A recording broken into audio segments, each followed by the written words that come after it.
जय माँ भारती, जय मलय भूमि। मैं आपको भारत से मलेशिया की सांस्कृतिक यात्रा पर ले जा रहा हूँ, जिसका आयोजन भारतीय उच्चायोग कुआलालंपुर मलेशिया, नेताजी सुभाष चंद्र बोस सांस्कृतिक केंद्र मलेशिया तथा साहित्य संचय शोध संवाद फाउंडेशन नई दिल्ली के संयुक्त तत्वावधान में हुआ है। सर्वप्रथम मैं अपने फरीदाबादी प्रतिभागी मित्र प्रोफेसर श्री जलवंत सिंह जी के साथ इंदिरा गांधी अंतर्राष्ट्रीय हवाई अड्डे पर पहुंचा। यह भारत का बृहद तथा व्यस्तम हवाई अड्डा है। यहाँ से हम सुरक्षा संबंधी जांच के उपरांत एयर एशिया विमान में पहुँचे। अब हम विमान के अंदर हैं। खिड़की से आप देख रहे हैं कितना सुंदर दृश्य है। लगभग 5.5 घंटे की उड़ान के उपरांत हम मलेशिया पहुँचे। अब हम मलेशिया में हैं। सामने मेट्रो ट्रेन आ रही है। इस ट्रेन से हमें न्यू सेंट्रल जाना है। वहाँ से केएल सेंट्रल जो कुआलालंपुर सिटी है वहाँ हमें जाना है। इस समय हम मेट्रो ट्रेन में हैं। रास्ते में मेरे प्रतिभागी मित्र प्रोफेसर आशुतोष कुमार जी शिमला विश्वविद्यालय से मुलाकात हो गई। अब हम मेट्रो ट्रेन की सवारी कर रहे हैं। आप देख रहे हैं कितना सुंदर दृश्य है। हरे भरे खेत, बसें, गगनचुंबी अट्टालिकाएं। करीब आधे घंटे की मेट्रो सवारी के पश्चात हम न्यू सेंट्रल रेलवे स्टेशन पहुंचे। यह है न्यू सेंट्रल रेलवे स्टेशन जो अपनी भव्यता से हमें विस्मित किए दे रहा था। आप देख रहे हैं वेलकम टू मलेशिया। 15 मिनट पैदल चलने के बाद हम माई होटल पहुंचे। यहाँ हमें ठहराया गया है। सुंदर होटल है। इसकी भव्यता देखते ही बनती है।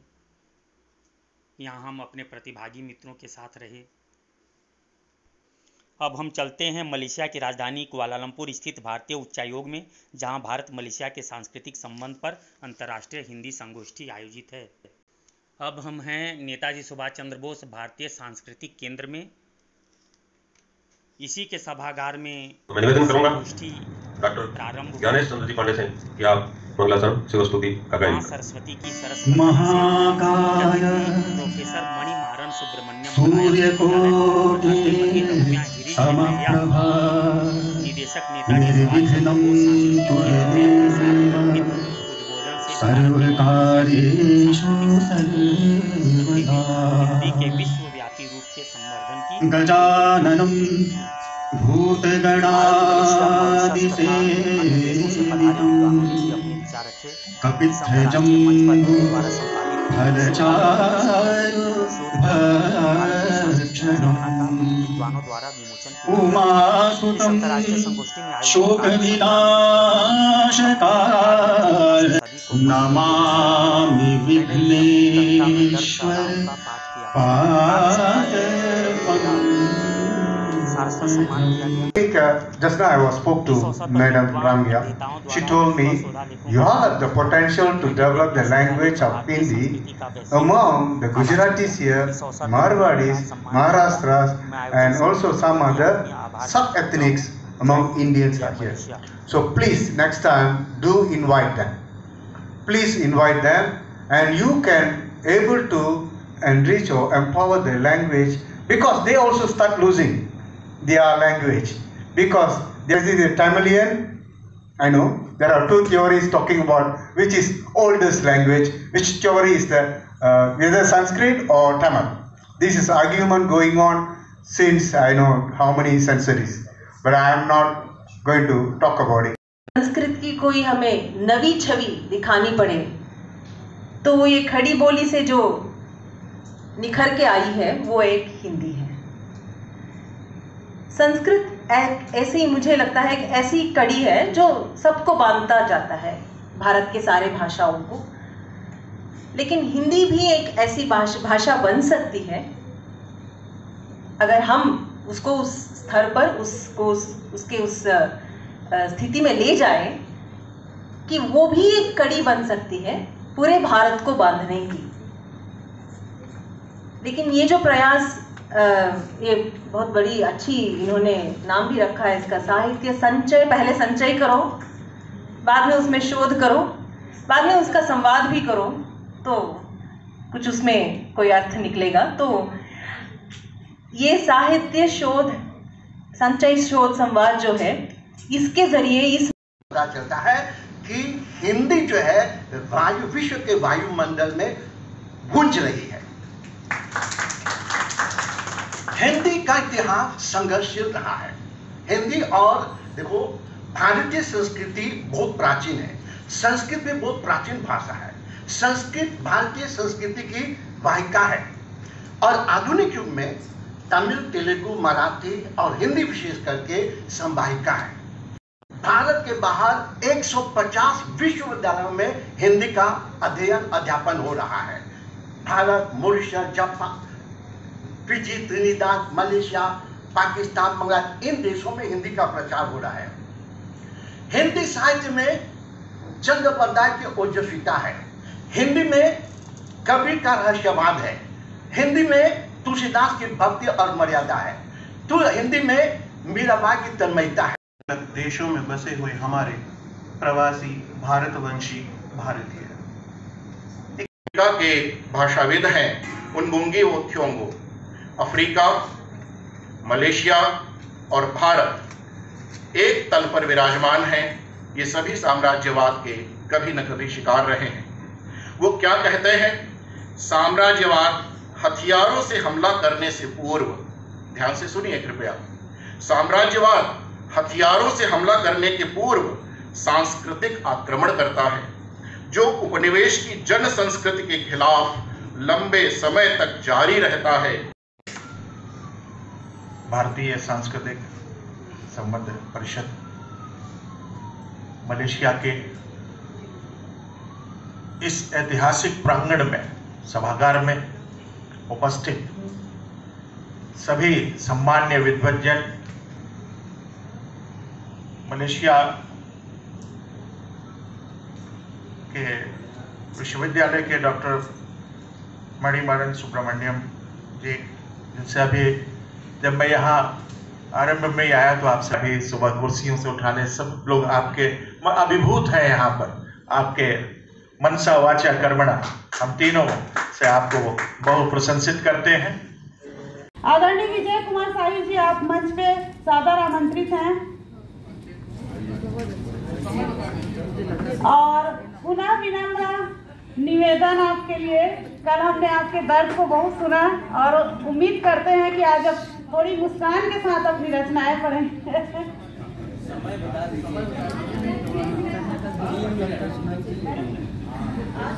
जय माँ भारती, जय पवित्र मलय भूमि।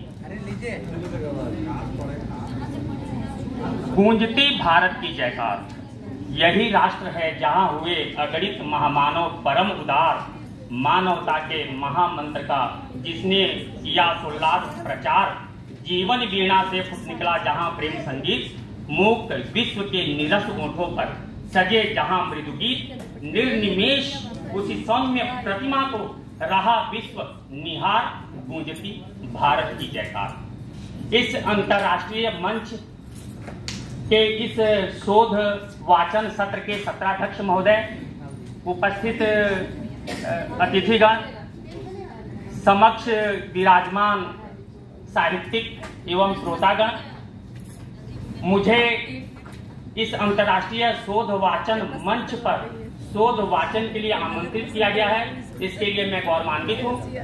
मेरा विषय है भारतीय संस्कृति का वैश्विक रूप। मैं इस शोध को 5 भागों में अभिव्यक्त करूंगा। पहला है संस्कृति क्या है, भारतीय संस्कृति का महत्व, प्राचीन विश्व में भारतीय संस्कृति, आधुनिक विश्व में भारतीय संस्कृति और उपसंहार। सबसे पहले हम संस्कृति पर विचार करते हैं कि संस्कृति क्या है। तो संस्कृति संस्कृत शब्दकोश का महत्वपूर्ण शब्द है। इसका अर्थ होता है शिष्ट, परिमार्जित और परम व्यवहारिक, अलंकृत, श्रेष्ठ। तो ये जो संस्कृति है, यह मानव के रीति रिवाज, भाषा, चाल चलन, साहित्य तथा धर्म दर्शन का समन्वित रूप है। मनुष्य जो उसकी भाषा, उसकी कला, दर्शन, ये सबका समन्वित रूप ही संस्कृति है। भारतीय संस्कृति का महत्व। भारतीय संस्कृति जैसा कि हम जानते हैं विश्व की प्राचीनतम संस्कृति है। विश्व में अनेक संस्कृतियां हुई हैं, जिनमें मिस्र, मेसोपोटामिया, चीनी संस्कृति, सुमेरियन, असीरियन, ये सारी संस्कृतियों में कुछ ऐसी संस्कृतियां हैं जो मिट चुकी हैं, लेकिन भारतीय संस्कृति ऐसी है जो आज भी अक्षुण्ण बनी हुई है। इसलिए इकबाल ने कहा था, कुछ बात है कि हस्ती मिटती नहीं हमारी, सदियों रहा है दुश्मन दौर ए जमा हमारा, सारे जहां से अच्छा हिंदुस्तान हमारा। तो भारतीय संस्कृति में जो जीवन दर्शन है उसमें माता पिता के प्रति आदर भाव रखना, अपने देश के प्रति आदर भाव रखना, सभी के प्रति आदर भाव रखना और सबको समान समझना। जैसे सर्वे भवन्तु सुखिनः, सर्वे सन्तु निरामया, सर्वे भद्राणि पश्यन्तु मां कश्चित् दुःख भाग भवेत्। इसके बाद जननी जन्मभूमि से स्वर्गादपि गरीयसी, आत्मवत् सर्वभूतेषु सर्व आत्मवत् सर्वभूतेषु यः पश्यति सपनिता। हमारी जो संस्कृति है कर्म प्रधान संस्कृति है, इसलिए कर्मण्येवाधिकारस्ते मा फलेषु कदाचन। तो इस तरह की हमारी जो संस्कृति है यह भाषा, व्यवहार, दर्शन और जीने की कला की संस्कृति है, और यही संस्कृति पूरे विश्व में फैली हुई है। अब मैं बताऊं कि किस तरह से प्राचीन विश्व में हमारी संस्कृति पहुंची है, तो हम सब जानते ही हैं। कल भी कहा जा चुका है कि ये धर्म प्रचारकों के द्वारा, भारतीय शासकों के द्वारा, जिसमें मौर्य साम्राज्य हुआ, गुप्त साम्राज्य हुआ, चोल साम्राज्य हुआ, तो ये व्यापारी विश्व के कई देशों में पहुंचे और उन्होंने सांस्कृतिक राजदूत की भूमिका निभाई और भारतीय संस्कृति को पूरे विश्व में लिया।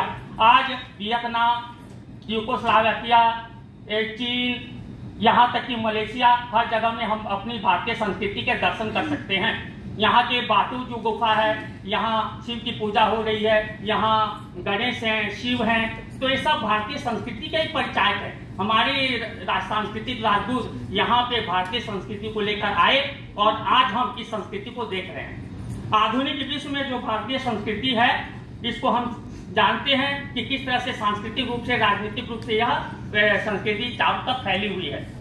ऋषि सुनक इंग्लैंड के प्रधानमंत्री हो चुके हैं। बहुत सारे जो भारतवंशी हैं, प्रवासी, यहाँ कई राजनीतिक भूमिकाएं निभा रहे हैं। तो इस तरह से हमारी जो संस्कृति है पूरे। मैडम, ये लक्ष्मण रेखा की तरह समय सीमा रेखा का भी ध्यान रखा जाए। मुझे मंच से अपना ही नाम बार बार बोलना पड़ रहा है, इसलिए आप लोग अब आगे ध्यान रखिए तो समय सीमा ना बोलना पड़े।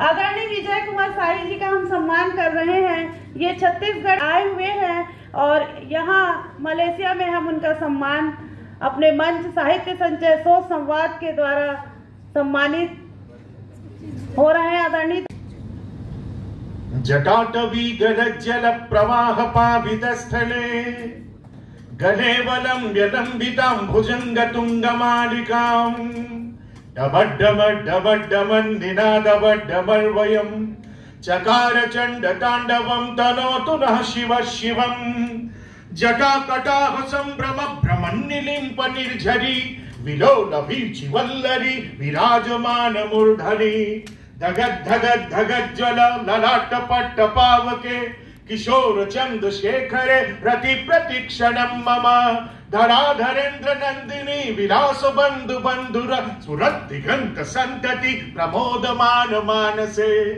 कृपा कटाक्ष धोरणी निरुद्ध दुर्धरापदि क्वचित् दिगंबरे मनो विनोद मेतु वस्तुनि जटा भुजंग पिंगल स्फुरत् फणा मणि प्रभा कदम्ब कुंकुमद्रव प्रदीप्त दिग्वधूमुखे मदांध सिंधुरस्फुरत्व गुत्तरीय मेदुरे मनो विनोद मद्भुतं बिभर्त भूत भर्तृरि सहस्रलोचन प्रभित शेष लेख शेखर प्रसून धूलि धोरणि विभूषरांग्रिपीठ भुजंगराज मालया विबद्ध जाट जूटक श्रियै चिराय जायतां चकोर बंधु शेखर ललाट चत्वरज्ज्वल धनज्जय स्फुलिंगव विपीठ पंच सायकं नमन्नि लिम्पनायकं सुधामयूखुलेखया विराजमान शेखरम महाकपाल संपदे शिरोजटालमस्तुना कराल भाल पट्टिका दगद दगद दगद ज्वल धनज्जया भूतीकृत प्रचंड वत्स सायके धराधरेन्द्र नंदिनी कुचाग्र चित्र पत्रक प्रकल्पनैक शिल्पनि त्रिलोचने रतिर्मम नवीन मेघ मंडली निरुद्धर स्फुरत् कुहू निशीत नीतिमा प्रबंध बद्ध कंदर निलिंप निर्झरी धरस्तु नौत कृत सिंदूर कला निधान बंधुर श्रियं जगद्धुरंदर प्रफुल्ल नील पंकज प्रपच्छ कालिम प्रभा वनं विकंठ कंदली रुचि प्रबद्ध कंधरम स्मरच्चिदं पुरच्चिदं भवच्चिदं मकच्चिदं गजच्चिदांध कच्चिदं तमंत कच्चिदं भजे अकर्व सर्व मंगला कला कदंब मज्जरी रस प्रवाह माधुरी विजृंभणां मधुव्रतम। आदरणीय विजय कुमार शाही जी छत्तीसगढ़ से मैं उनको आवाज देती हूँ, मंच पर वो आए और काव्य पाठ करें। बहुत बहुत आभार। अभिनंदन के साथ आदरणीय विजय कुमार शाही जी, स्वागत।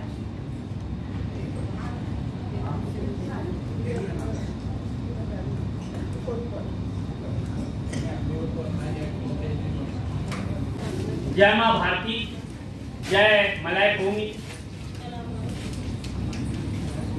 मलेशिया में आयोजित अंतर्राष्ट्रीय काव्य संध्या के अवसर पर मुझे कविता पाठ करने के लिए आमंत्रित किया गया है। इसके लिए मैं मंच पर उपस्थित काव्य मर्मज्ञों एवं समस्त उपस्थित काव्य रसिकों का सादर अभिनंदन एवं वंदन करता हूँ। मेरी कविता का शीर्षक है मैं दर्द सह रहा हूँ। अब कोई ये न समझे कि मुझे अंत में बुलाया गया है तो मैं पीड़ित हूँ, व्यथित हूँ, दुखी हूँ। यहाँ पे जो मैं अभी हमने काव्य ये जो 9 रस हैं इसके आधारित कई रसों को हमने सुना। हास्य रस को हमने सुना है, वीर रस को हमने सुना है, तरुण रस को हमने सुना है।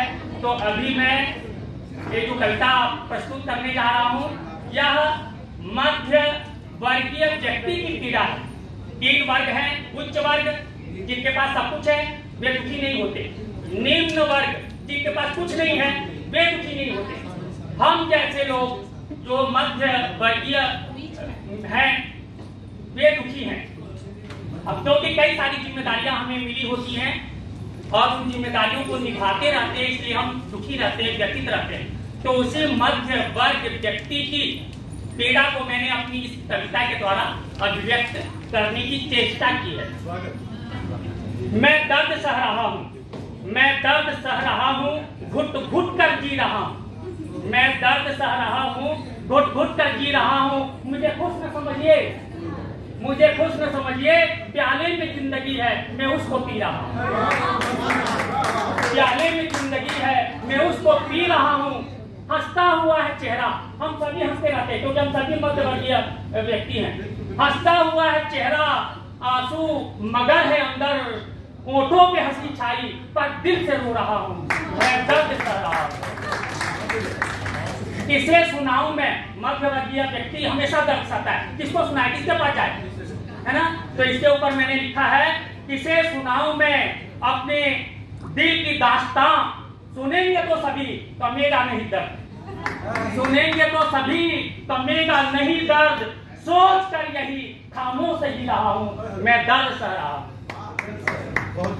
जख्मी हुआ है दिल, हम सभी का दिल जख्मी है, कई सारी जिम्मेदारियां हैं, कई परेशानियां हैं, है ना? तो जख्मी हुआ है दिल, रिस रहा है खून, खून रिस रहा है जो दिखता नहीं है, रिस रहा है खून। पड़ा हूँ दर्द के घेरे में, पड़ा हूँ दर्द के घेरे में, पर उफ तक न कर रहा हूँ। मैं दर्द सह रहा हूँ। मैं सोचता हूँ जो हम मध्यवर्गीय जो कुछ सोचते हैं, कई बातें होती है, कई नहीं हो पाती, सह जाते हैं। मैं सोचता हूँ जो होता नहीं है वह, मैं सोचता हूँ जो होता नहीं है वह, चुपचाप बैठा तन्हा, किस्मत पर आज अपनी आंसू बहा रहा हूँ। मैं दर्द सह रहा हूँ। हुआ है क्या मुझे, हम सोचते क्या हुआ तो हम हमेशा दुखी हैं, रो रहे हैं, परेशान हैं। हुआ है क्या मुझे, अनजान हूँ मैं, हुआ है क्या मुझे, अनजान हूँ खुद मैं, सोचकर बार बार आखिर हार ही गया हूँ, मैं दर्द सह रहा हूँ। हम सभी रोते रहते हैं, कोई उन आंसुओं को दिखाता है, कोई नहीं दिखाता है, लेकिन सभी दुखी हैं और रोते रहते हैं। इस पर एक छंद है, मेरी आंखों से टपके आंसू, मेरी आंखों से टपके आंसू है एक एक मोती, मेरी आंखों से टपके आंसू है एक एक मोती, आज इन्हीं से मैं तो अपनी कीमत बढ़ा रहा हूँ। वाह वाह वाह वाह वाह। हंसता हुआ चेहरा, हम सभी हंस रहे हैं, हंसता हुआ चेहरा मेरा नहीं है अपना, ये हंसता हुआ चेहरा मेरा नहीं है अपना, चेहरे पे लगा चेहरा, चेहरे पे लगा चेहरा जिए में जा रहा हूं, मैं दर्द सह रहा हूं। मेरे सामने बैठा हर शख्स, मेरे सामने बैठा हर शख्स लगता है मुझे अपना सा, मेरे सामने बैठा हर शख्स लगता है मुझे अपना सा, इनकी निगाहों में छिपे बेइंतहा जज्बातों को मैं बेखुदी, मैं बखुदी पहचानता ही रहा हूँ, मैं दर्द सह रहा हूँ। मेरे अरमानों को तुम मत दो हवा, हम सभी मजबूत लोगों की बातें हैं, मेरे अरमानों को तुम मत दो हवा, जल जाऊंगा मैं, जल जाऊंगा मैं, देखो अब तक इन सुलगते अरमानों को मैं बुझाता ही रहा हूँ, मैं दर्द सह रहा हूँ। अगर पूछना है तो हम सब मध्यवित्त जो दर्द सह रहे हैं इसके विषय में हम किससे पूछें?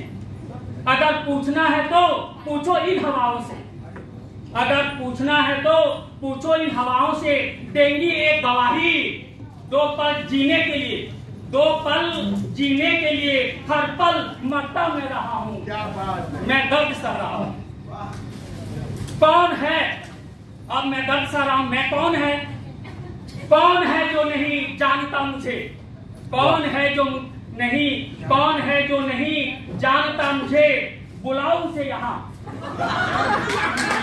कौन है जो नहीं जानता मुझे, बुलाओ उसे यहाँ, बताऊं मैं उसे, बंद आंखों से आंसुओं को, बंद आंखों से आंसुओं को किस तरह पीता ही मैं रहा हूँ, मैं दर्द सह रहा हूँ।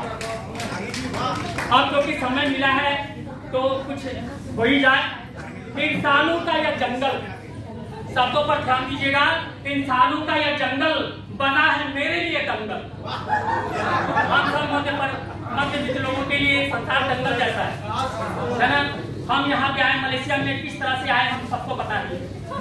इंसानों का यह जंगल बना है मेरे लिए दंगल, तुड़वा कर अपनी हड्डी, हम सबकी हड्डी टूटी हुई है लेकिन हम नहीं दिखा पा रहे, तुड़वा कर अपनी हड्डी, अब बैठा मलहम मैं लगा रहा हूँ, मैं दर्द सह रहा हूँ, खुद ही लगाना पड़ता है।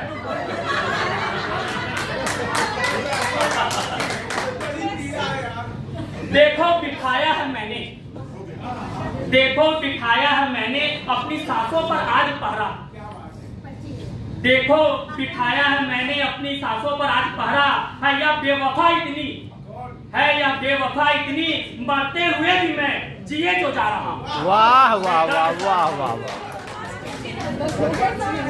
अब ताली बजाने वाले, आखिरी पंक्ति है, इशारा हो गया कि मैं कुछ ज्यादा ही बोले जा रहा हूँ, तो आखिरी पंक्ति है, ताली बजाने वाले बजाओ खूब ताली, ताली बजाने वालों बजाओ खूब ताली, खुद को सालों से मैं तो यारों, खुद को सालों से मैं तो यारों, इन तालियों के बीच खोजता ही रहा हूँ, मैं दर्द सह रहा हूँ। प्याले में जिंदगी है मैं उसको पी रहा हूँ, मैं उसको पी रहा हूँ, मैं दर्द सह रहा हूँ। आप सभी का धन्यवाद, आपने मुझे कविता पाठ के लिए आमंत्रित किया, इसके लिए मैं संयोजक महोदय के प्रति आभार व्यक्त करता हूँ। जय हिंद, जय मलेशिया।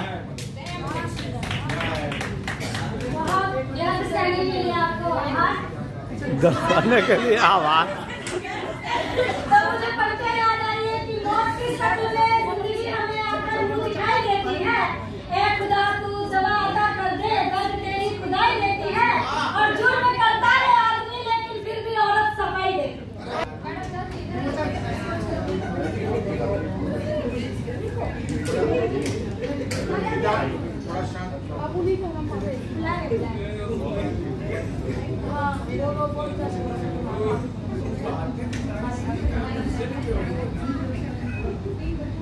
नमस्कार। काव्य संध्या के इस सत्र में ये काव्य की जो पुस्तक साहित्य संचय शोक संवाद फाउंडेशन से प्रकाशित हुई है, इसका विमोचन होने जा रहा है माननीय मंच के द्वारा, और हम सब इसके पल के जो है इस क्षण के सुंदर सुखद पल के जो है सहभागी बने हैं। एक बार जोरदार तालियां बजाएं। धन्यवाद।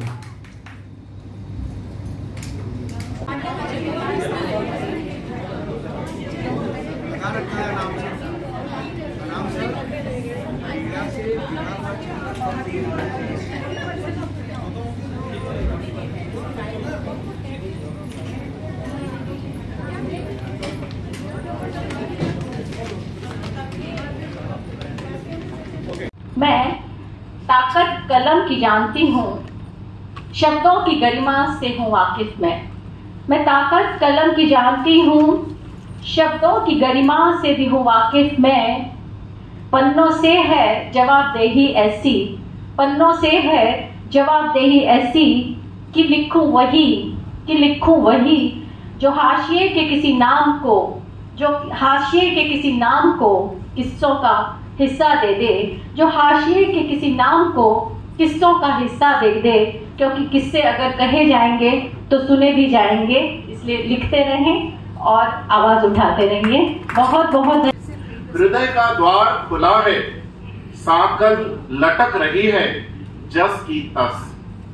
हृदय का द्वार खुला है, साकल लटक रही है जस की तस। पार्वती हवा के झकोरों से आंदोलित होते हैं कपाट। यह योगीश्वर के हृदय का अनुदिन छीजता प्रतीक्षा पर्व है। दूसरा, आज बरस रहे हैं हिमालय के देश में, आज बरस रहे हैं हिमालय के देश में कारे कजरारे मेघ। आज बरस रहे हैं हिमालय के देश में कारे कजरारे मेघ खूब झमाझम। अब खिल उठेंगी हजारों हजार पुष्पिता घाटियां, नाच उठेंगे मन मयूर। तीसरा और आखिरी, आपको बताऊं मैं बहुत जल्दी में कि हिमालय में बारिश के पहले और बारिश के ठीक बाद ये दो ऋतुएं आती हैं। पूरी की पूरी घाटी पुष्पिता बन जाती है, फूल ही फूल चारों तरफ होते हैं। तीसरा इसका हिस्सा, अंतिम 4-5 पंक्तियां। फूलों की ओढ़नी फूल बिछौना, फूलों की ओढ़नी फूल बिछौना, फूल ही फूल होंगे हर तरफ। फूलों की ओढ़नी फूल बिछौना, फूल ही फूल होंगे हर तरफ। अब समय है अपने आंगन में जागो हिमसुता, लौट आओ प्रियंवदा। यह है मेरे द्वारा संपादित शोध ग्रंथ भारत की सांस्कृतिक चेतना।